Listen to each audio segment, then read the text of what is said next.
नंदेश्वर नामक एक गांव में रहता था एक आदमी किशन नामक। किशन सब्जी बेचकर अपनी रोजी रोटी कमाता था।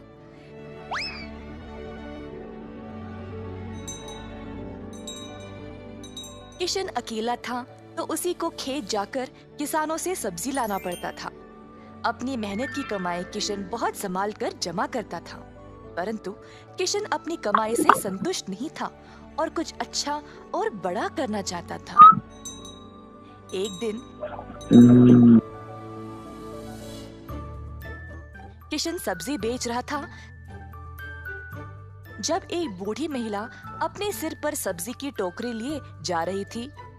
सब्जी ले लो, सब्जी ले लो। किशन उस बूढ़ी औरत को देखकर हैरान रह गया। ये महिला इतनी उम्र में सब्जी बेच रही है। किशन के सब्जी बेचने से पहले ही बूढ़ी महिला ने घर घर जाकर सब बेच दिया। जब तक किशन पहुंचा, किसी को भी और सब्जी की जरूरत नहीं थी।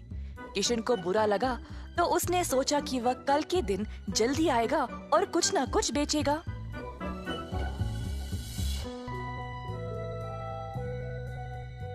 परंतु अगले दिन भी वही हुआ। कुछ दिन बीत गए और किशन जानना चाहता था कि यह बूढ़ी महिला इतनी जल्दी सब्जी कैसे बेच रही थी, तो वह उसका पीछा करने लगा। बूढ़ी महिला को पता चल गया और फिर उसने मुड़कर किशन से पूछा, बेटा, तुम मेरा पीछा क्यों कर रहे हो? क्या जानना चाहते हो? आओ पूछो मुझे। मुझे माफ करिएगा, पर मैं हैरान हूँ ये देखकर कि आप सब्जी हर रोज इतना जल्दी जल्दी कैसे बेच रही है। कुछ दिनों से मैं कुछ भी नहीं बेच पाया और मुझे पता नहीं मैं क्या करूँ। मैं तो कई सालों से सब्जी बेच रही हूँ बेटा, और मैं इस काम से कभी नहीं थकती हूँ। तो बेटा, तुम रोज क्या करते हो? मैं किसानों के पास से सब्जी लेता हूँ और फिर गांव में आकर बेचता हूँ। जो भी कमाई है उससे अपना गुजारा करता हूँ। अब आपकी वजह से कई दिनों से मैंने कुछ भी नहीं कमाया। किसानों से सब्जी क्यों लेते हो? खुद की सब्जी क्यों नहीं उगाते? मुझे मदद के लिए कोई नहीं है। मैं एक छोटी सी झोंपड़ी में रहता हूँ और मेरे पास कोई जमीन भी नहीं है खेती बाड़ी करने के लिए। तुम्हें कोई बड़ी जमीन की जरूरत नहीं है। अपने घर के इर्द गिर्द जितनी भी जगह है उसमें ही तुम सब्जी उगाना शुरू करो। मुझे ये बोलने के लिए बहुत शुक्रिया अम्मा।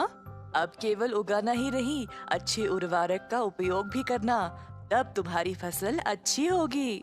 किसान सीधा घर गया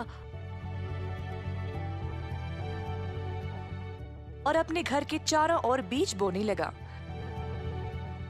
उसने थोड़ी सी भी जगह जाया होने नहीं दी।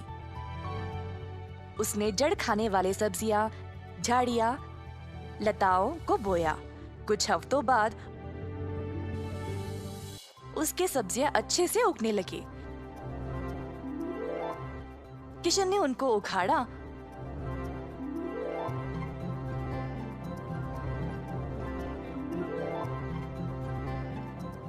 और गांव गया बेचने के लिए।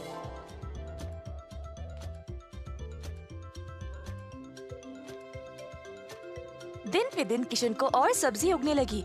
वह अच्छा पैसा कमाने लगा और सब कुछ जमा करके उसने अपने लिए खेती करने एक जमीन का टुकड़ा खरीदा। किशन अब खेती बाड़ी करने लगा और उसकी फसल अच्छी खासी निकलने लगी। जल्द उसने एक सब्जी की दुकान खोल ली, कई तरह के सब्जियों के साथ। गांव के सारे लोगों को किशन की सब्जियां अच्छी लगने लगी और उसी के पास आने लगे सब्जी खरीदने। किशन ने अब नौकर चाकरों को भी काम पे लगाया और अपनी दुकान को और बड़ा कर दिया। एक साल के अंदर ग्राम प्रधान ने देखा कि कैसे किशन ने मेहनत करके अपने आप को खड़ा किया है। उनको किशन बहुत पसंद आया और अपनी बेटी का हाथ किशन को विवाह में दे दिया। किशन के पास अब एक सफल कारोबार, एक सुंदर परिवार और एक अच्छा जीवन था। अतः थोड़ी सी बुद्धि और मेहनत से उसका सपना पूरा हो